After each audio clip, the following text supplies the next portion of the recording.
Okay. Hello, everyone. We hope you're all ready to get back to your family history research. I, for one, am glad that the holidays are over and things can get sort of back to normal.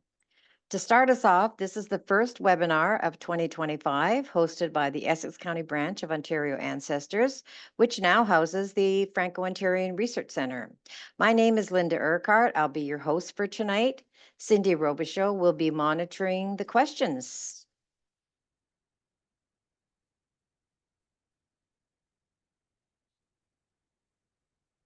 Sorry, I'm just having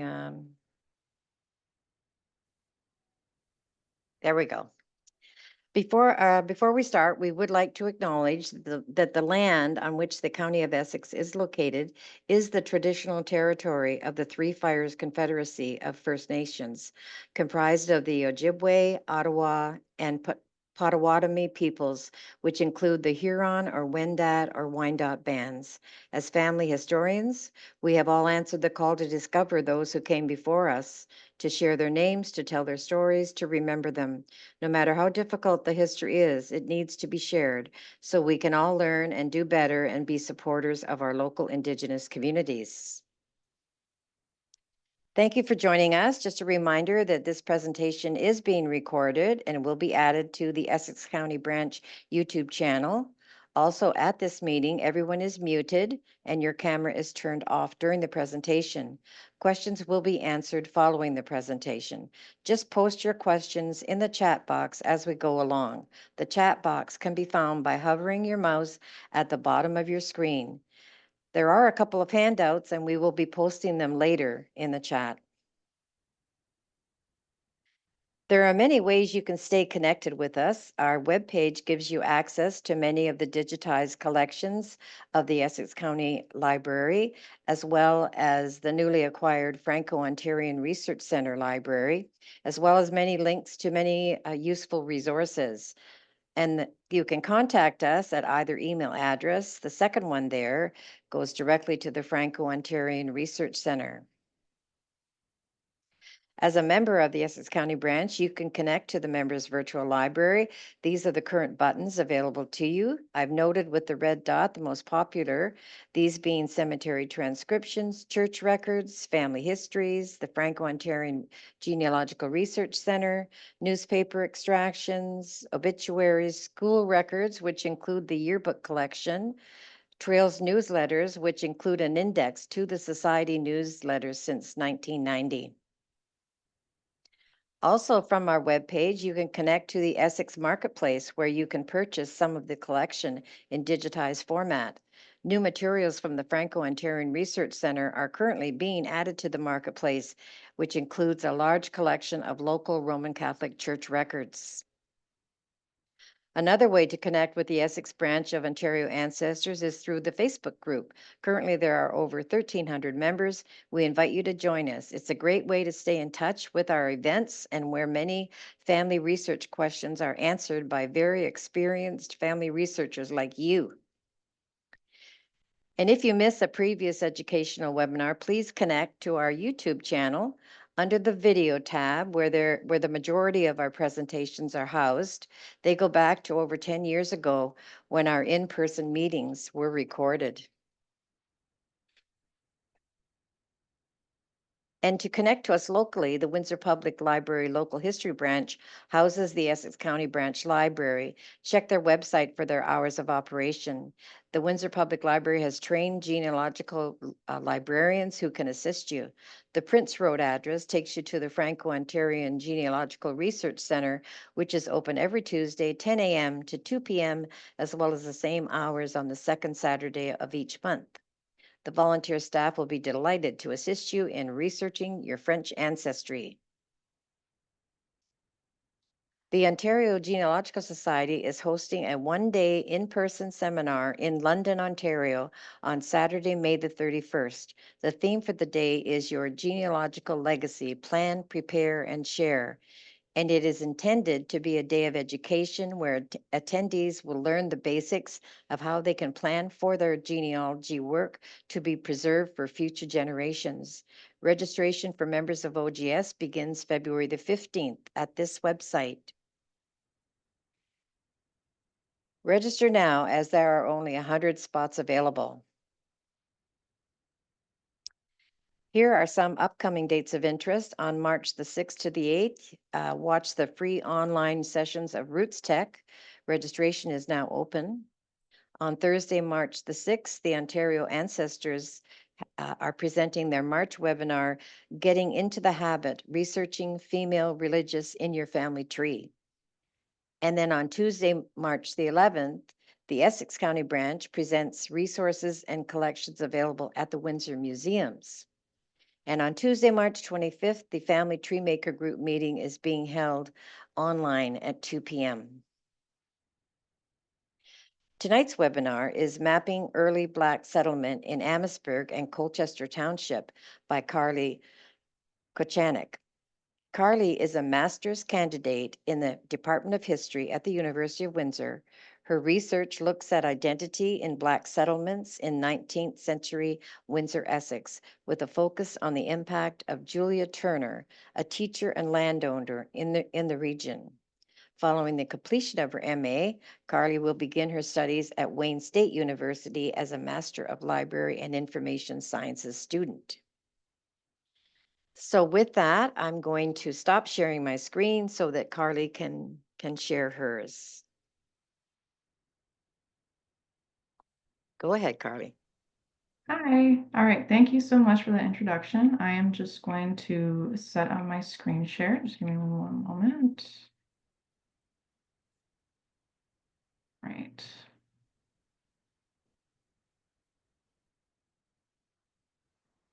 Okay, and then hopefully you guys should be able to see a PowerPoint now.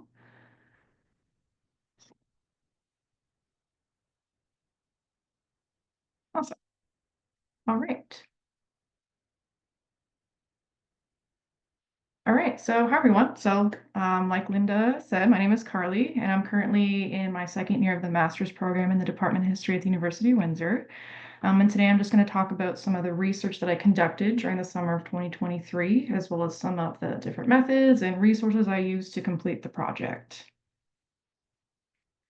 All right, so in 2023, I was selected as the inaugural local Black History intern, which was a program established between the Amherstburg Freedom Museum and the Department of History. I worked under the supervision of Dr. Greg French, who is a professor in the Department of History, as well as Dr. Lorraine Bridgen-Lenny, who is the assistant curator at the Amherstburg Freedom Museum. The program was financially supported generously by the board of directors at the Freedom Museum, as well as through a My Tax Accelerate grant. So essentially, I spent my summer working at the museum and conducting research on what would become my phygital exhibit, so a physical and digital exhibit, which I named Beyond the Underground Railroad, A History of Black Settlement in 19th-century Amherstburg. So on this slide here on the right, you'll see a picture of me standing in front of my exhibit that was at the museum for a few months. The physical exhibit is no longer there, but you can access it online. And I've shared the resources with Linda, so I believe she'll distribute those later. But the map is accessible to anyone online as well, and I plan to keep it accessible for as long as I can. As well as the panels that I have for my exhibit. They're available online through the Department of History. And you can also access the map through the Amherstburg Freedom Museum's website. So there's a bunch of different ways to access it still, even though the physical exhibit isn't there anymore. So essentially, I just wanted to start by talking about kind of the research process. So when I first started working at the museum, I kind of wasn't sure what I wanted my exhibit to be. Lorraine and I spoke, and she gave me some ideas, to look at certain Black families that had settled in the area in the 19th century, some of which whose ancestors still live in Windsor-Essex today. So I actually started by looking at the Matthews family, mainly because I was interested because they had a church on their property as well as a racially segregated school, which I believe was the last racially segregated school to close in Ontario. So that's pretty interesting. So I began to look at the Matthews family, which kind of grew into mapping Black settlement in all of present-day Essex, which at the time was Colchester Township. And then that grew even further. I then moved on to mapping Black settlement in Amherstburg as well. And then in that process, I also wanted to highlight different institutions in addition to the property. So I was adding that to my map. And then once I started to become interested in researching Julia Turner, I did some additional mapping as well in Windsor. At the time, it was just Sandwich. So I have a little bit of stuff in that area as well, but it's mostly just Essex and Amherstburg. And then here at the bottom is just a screenshot from the website. This is actually the Matthews family, which is the family I started with, that you can read all about it on the Amherstburg Freedom Museum's website, where they house their family history series.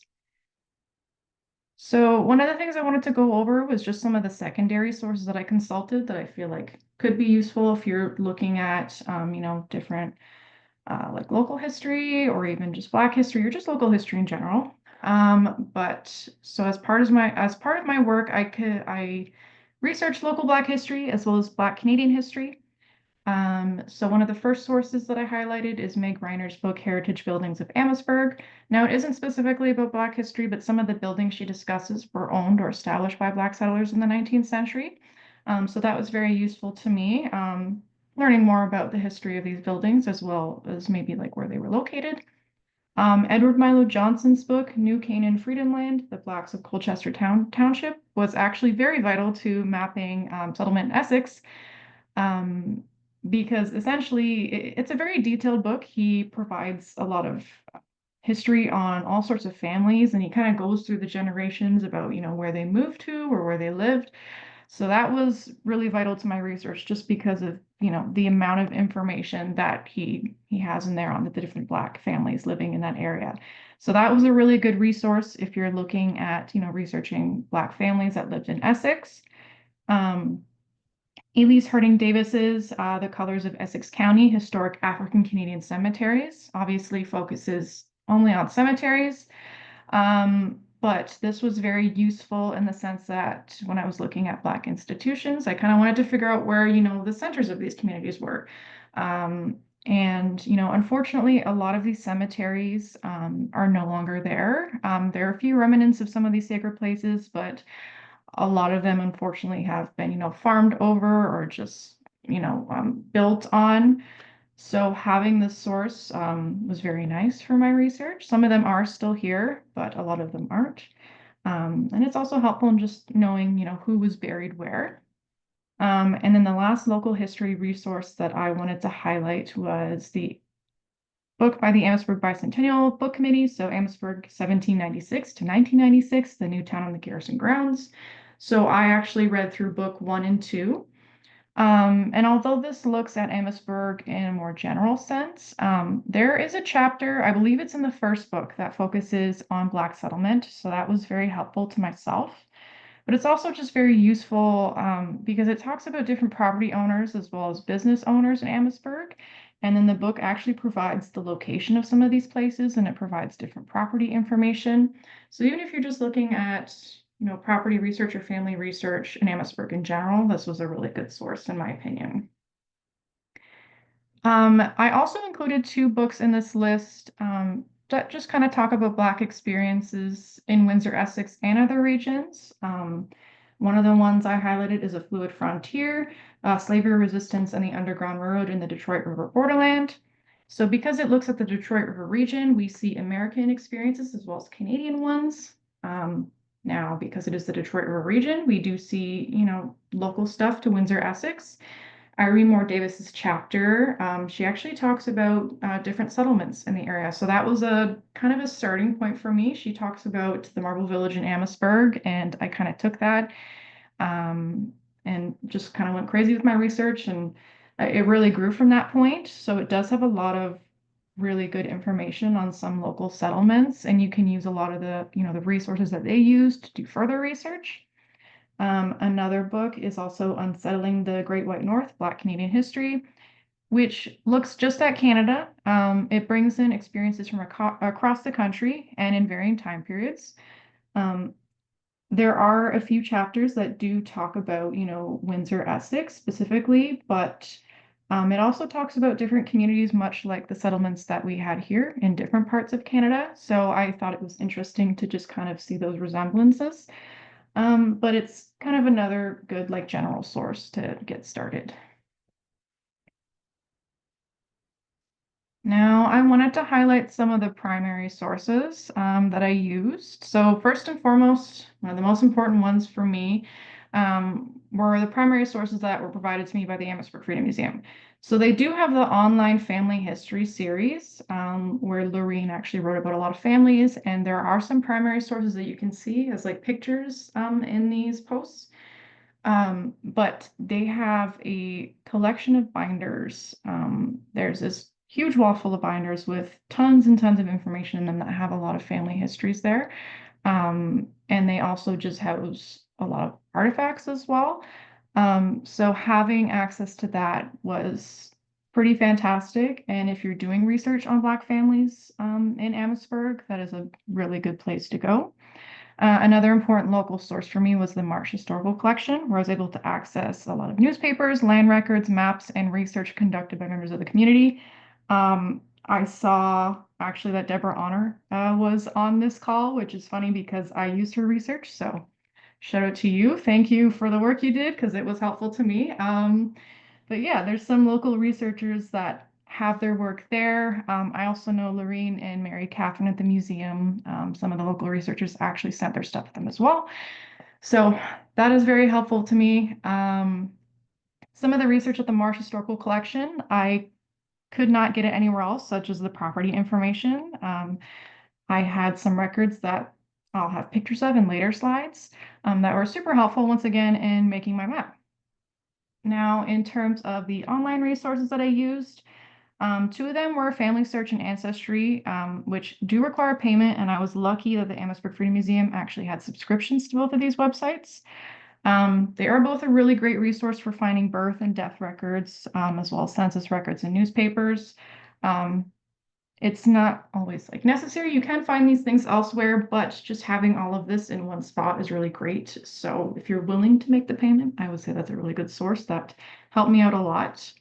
Also using the online website, as it houses different property registers that date all the way back. I use this website specifically to kind of verify ownership of property and determine who individuals would sell these properties to, when they would sell them, if people rented these properties from them, etc. So that was very useful. And there are also municipal mapping websites that I used. I mainly used the one for Amherstburg, but essentially you can look up like the lot number of a property and it'll provide you with the modern day address, or you can do the opposite. You can look for an address and it'll give you the lot information. These last two resources were really helpful in narrowing down the location of specific properties when I was having trouble pinpointing where they were. So I kind of used them hand in hand. So those are the online resources. Now, in terms of constructing the map itself, I used an atlas from Windsor-Essex. It was from 1880 and 1881. Not only was this helpful because I could compare old street names and property lines to modern day ones, but also they often included directories of different like business owners or people living in the area who owned property. So that was kind of a good place for me to look. If I was looking for maybe some businesses, I'd look at, family names that were familiar that I had seen coming up in the research. And I'd look through there to see what I could find. So that was very useful as a primary source. And lastly, members of the community. So many families in the area are kind enough to share their family histories and donate different items like photos and records with the Amherstburg Freedom Museum, which was vital to the completion of my research. A lot of the stuff I consulted were things collected by people who live in the area and wanted to share their family histories. And conducting this type of research really isn't possible without community collaboration. So that's one thing I'm very grateful for. The photo on the top right of the slide here is a photograph of a church and cemetery that was in one of the settlements that I was researching. It's called Mount Pleasant.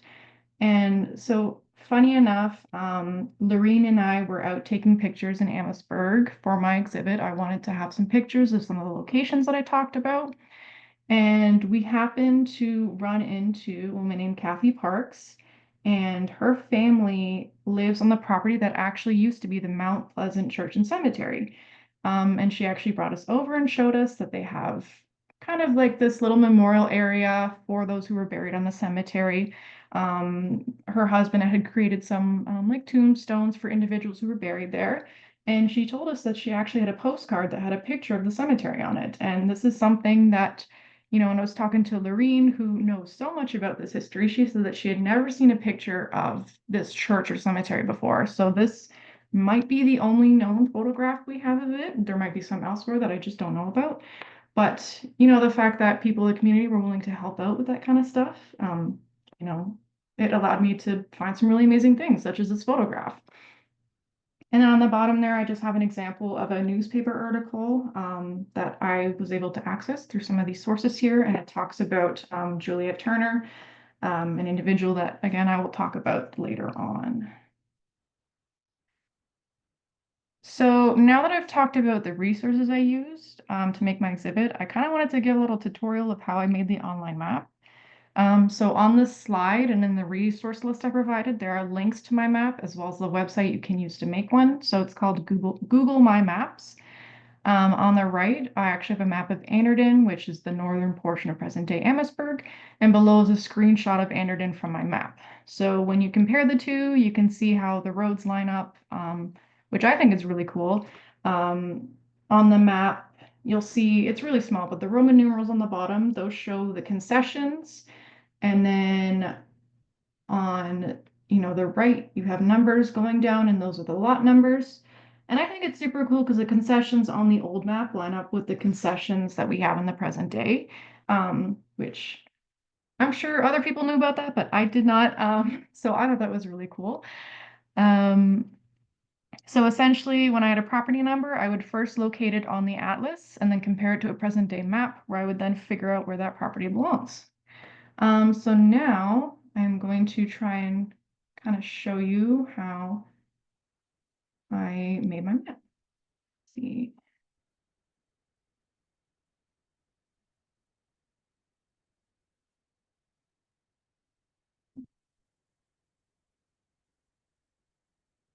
With this, that'd be great. And show, perfect. Okay.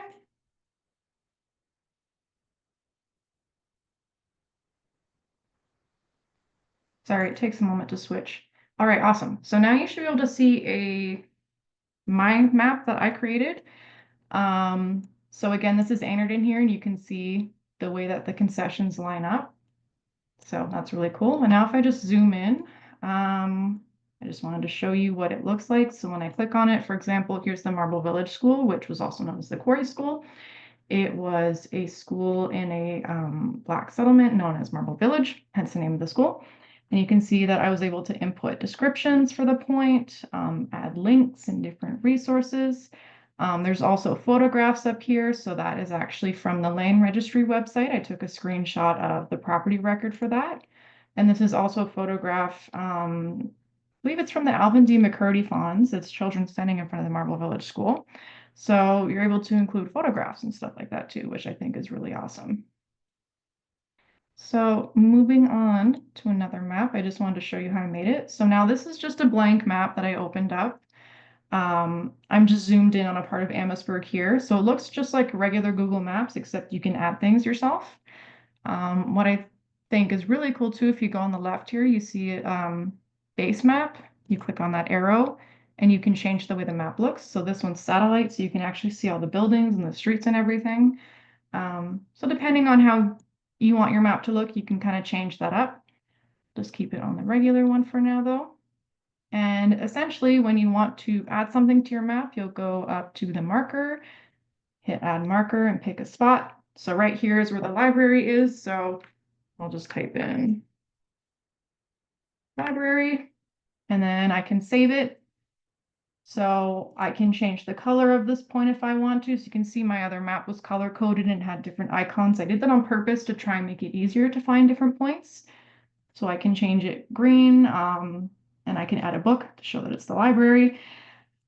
I can add a description there, save that. I can also add images and I can even add directions on how to get there. Now, something that I also think is cool is that you can use the search tool here and input coordinates. So I'll input those coordinates there, and those are actually the coordinates to the library. So then it'll drop a little, or sorry, not the library, that's the town hall. So it'll drop a little green point there, and then you can add it to your map. So you can search things up by coordinates, or you can also just search up locations. So I can look up Naples Pizza in Amherstburg, and it'll drop a point right where it is, and it gives you information on the address. Um, so I just think that's really cool, and you can use it to kind of build your own map. So yeah, that is my little tutorial. Now I'm just going to bring you guys back to the presentation.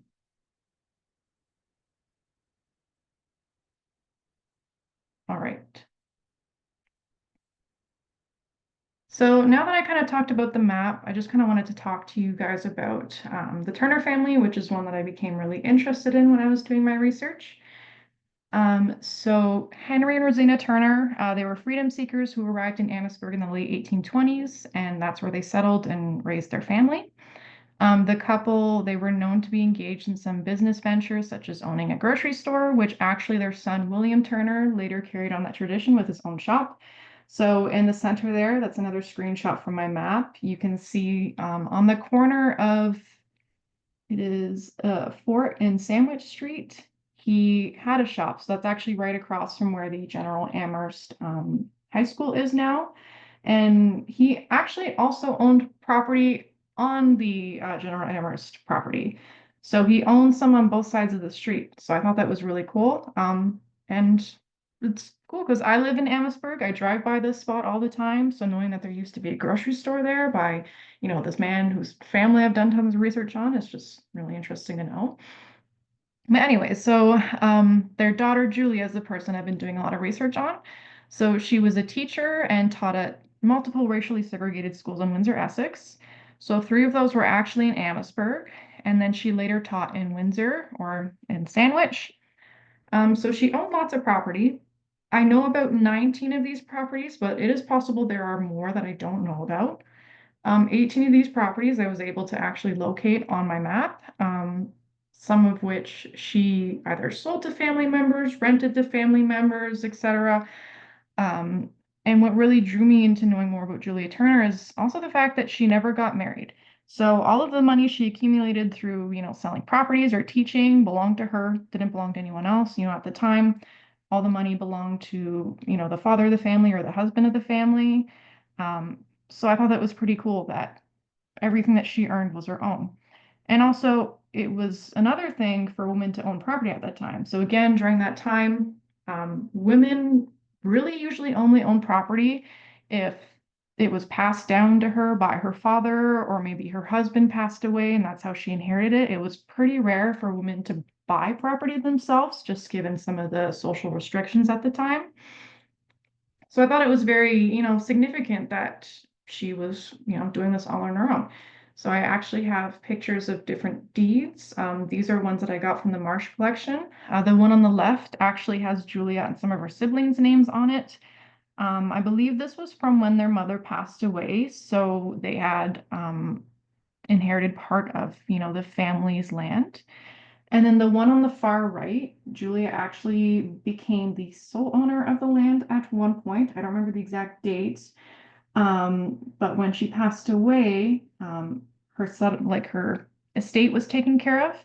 And it wasn't until 1907 that this property had finally been, given to someone else.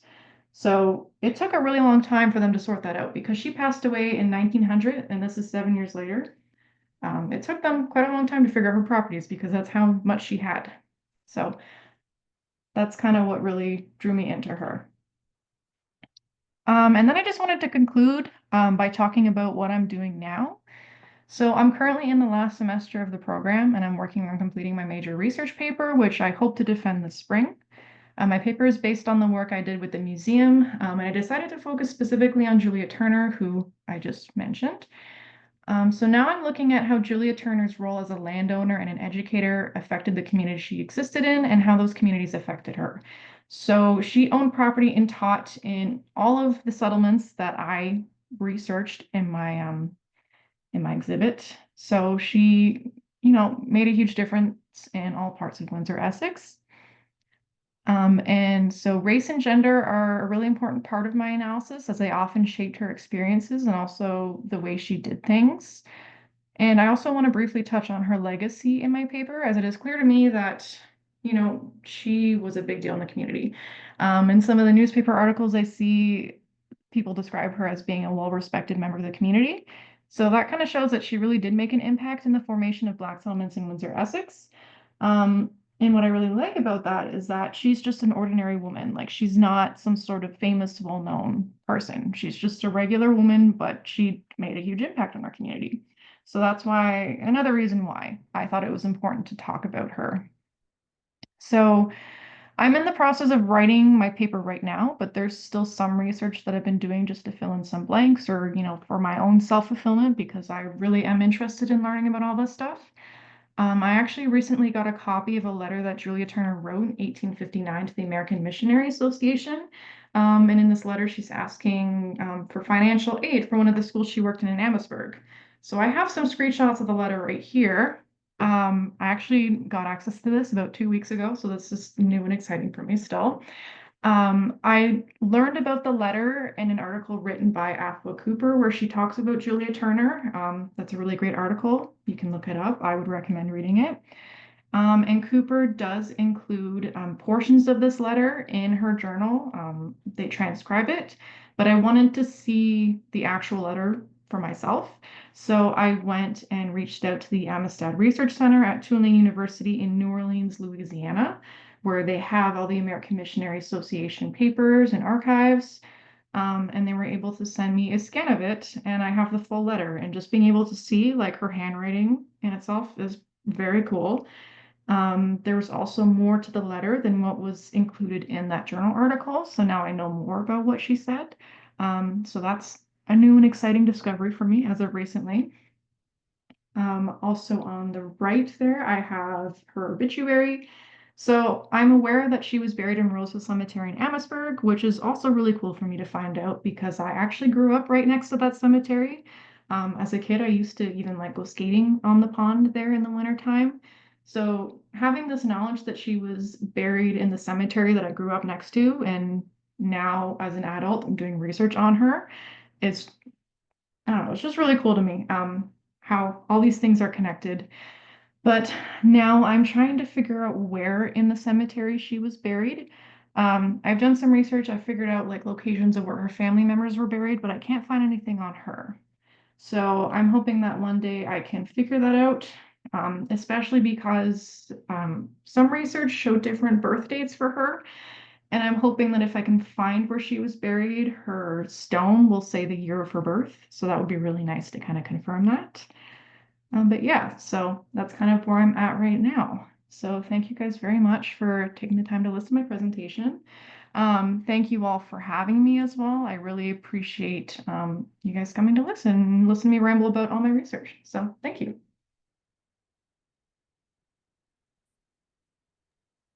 Great, great. It's Linda again. Can you hear me okay? Yes. Okay. Just wondering, I don't know if there's any questions yet. There was one question, Linda. Okay. I think it was with regards to right at the very beginning. It came in really early with regards to that last segregated school to close. Yes. What year did it close? I don't have the exact date right now. I know it's very recent. It's the one in Colchester. I want to say it's like either the 1960s or the 1980s. I know that's a 20-year gap, Okay. but it's pretty recent, Right.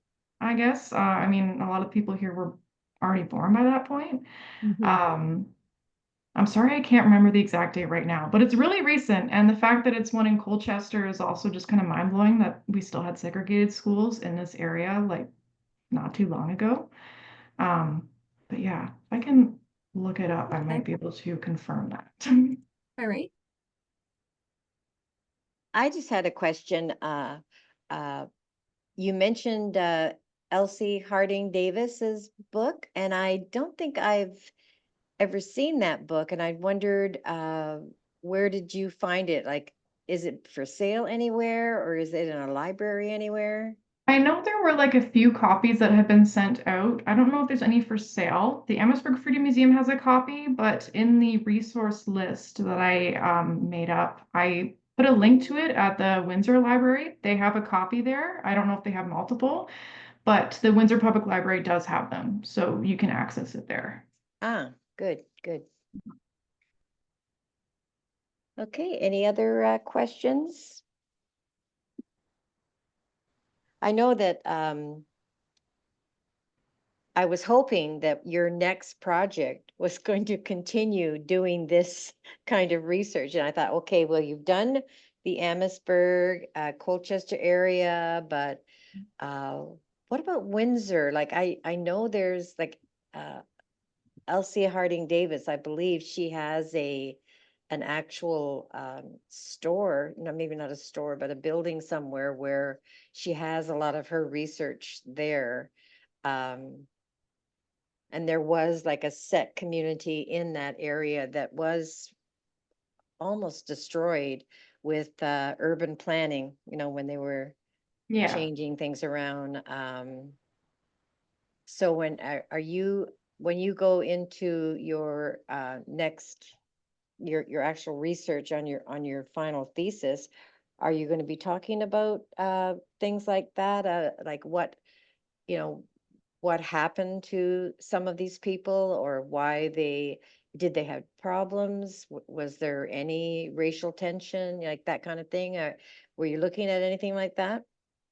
Yeah, so I know I didn't really go into it today because I was just kind of talking about like research methods, but a lot of those themes that you would have heard, it was the McDougal Street corridor. I know Willow Key, she's the one who did the research on that.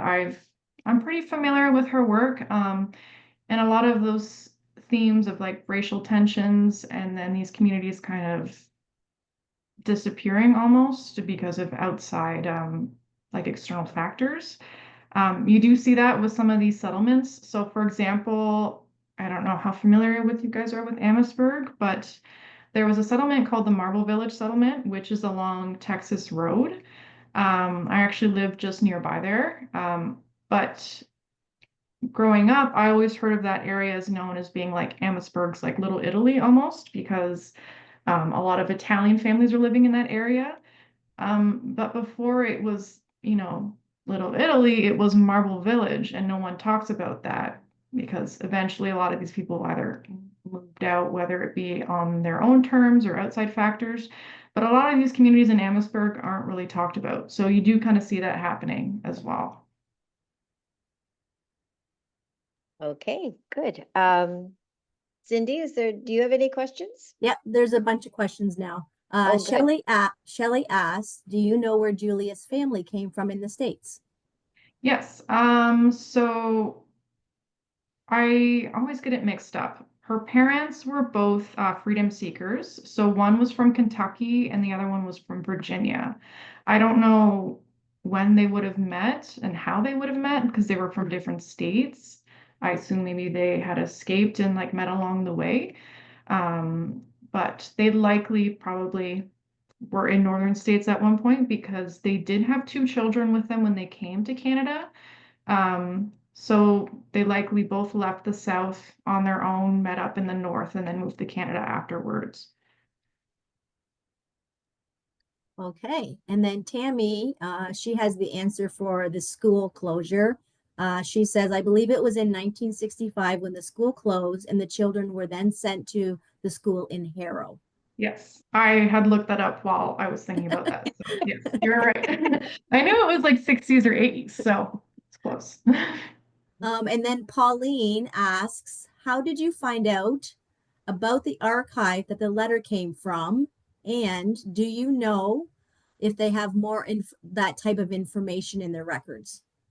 Yeah, so I learned about the letter through an article written by Afua Cooper. She did some research on Julia Turner, and I tried to kind of fill in the gaps from that.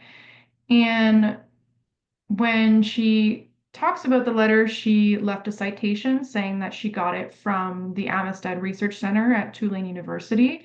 So essentially, I went and looked them up. I went through their online, I guess, like repository, trying to see what they had. I dug through that for a long time, and then I reached out to them asking, I had like, I don't know how they did this. I had such a specific request. I was like, I'm looking for a letter written by this one woman from this one year. Do you have it? And the one person who worked there was like, oh yeah, I can do that for you. I can scan it. So essentially, I just looked through the cited sources of another author and was able to find the letter that way. I know that place in particular, they have a lot of letters written by people to the American Missionary Association, which a lot of other Black communities in this area did have some contact with because they did help with, funding Black schools in the area because unfortunately the government would not do so. So I'm sure there are other letters by other people from this area elsewhere within that collection. I just haven't looked. I only went and looked for Julia's, but there definitely probably is some from there as well. Yeah.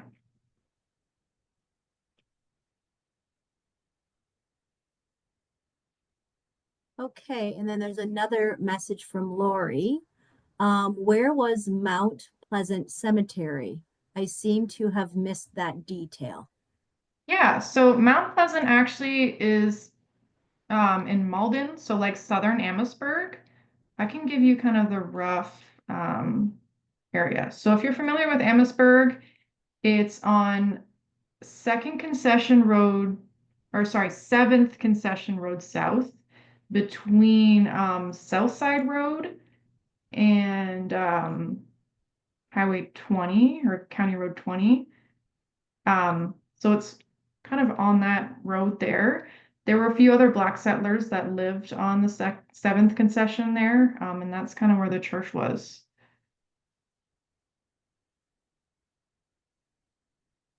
Okay, and then just more of a comment about Julia's letter that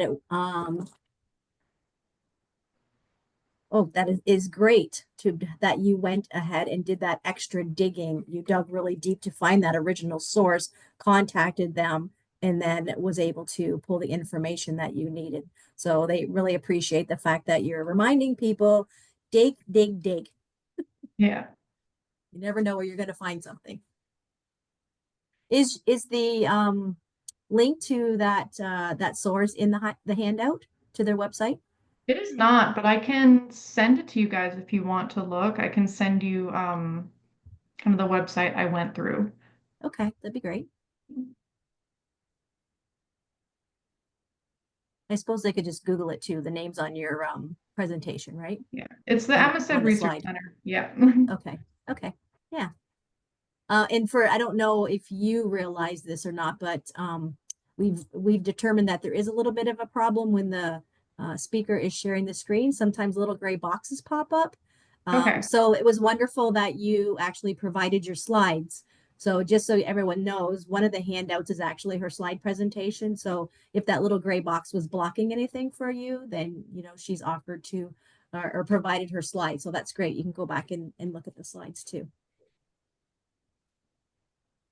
That's all the questions I see right now. Okay, then I do want to thank Karleigh for doing her presentation for us. It's really encouraging that someone as young as you are involved in doing family history, because so many times it's only people once they retire that they seem to get into that. But as a student, you were able to do it, and I think it's great, just great.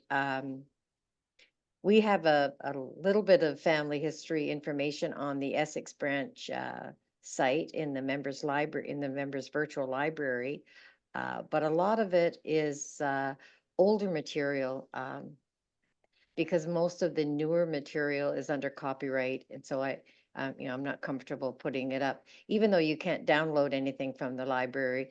It's just like being at the library, you can read it, but you still worry about copyright problems. So we're glad that you were able to join us, and I hope everybody had a good time. Just wanted to let you know that we'll all be back in March for the next webinar, and you can register for that right on our website. And I'll just end the meeting. Unless, did somebody else have a question? Oh, no, I thought I saw a hand up somewhere. No, okay. All right Well, then. thanks for having me. I appreciate it. There's lots of thumbs up, Linda. That's what you were saying. Let's put it Ah, to that's what I thumbs was up. seeing. That Thumbs it was up, good. thumbs up. Yep, That's yep. good. That's good. Okay. Well, we'll see Thank everybody you. then again in March. And take a look at our website because you never know, we're going to be putting new stuff in every day. We seem to be adding things. So Mhm. enjoy. Thanks to Linda. Linda is the one that needs a round of applause for the website and a lot of the work that's done at Essex branch. So just so I people love know. scanning. I'm scanning somebody's photo albums. They're almost falling apart. I don't even want to touch them, but I have to touch them to scan them. And you know, it's just a joy to be able to do that so that their family can actually share these pictures that probably have been in somebody's closet for years and years and years. Sure. Okay, so see Thank everybody. you. Come and see us at the French Center on Prince Road, or come to the Windsor Public Library and take a look at, they have a great collection there, not just our collection, but their own genealogical collection is fabulous. So take a visit there too. Okay, I'm going to close off now. Good Thank night, you. Bye. everybody. Bye-bye.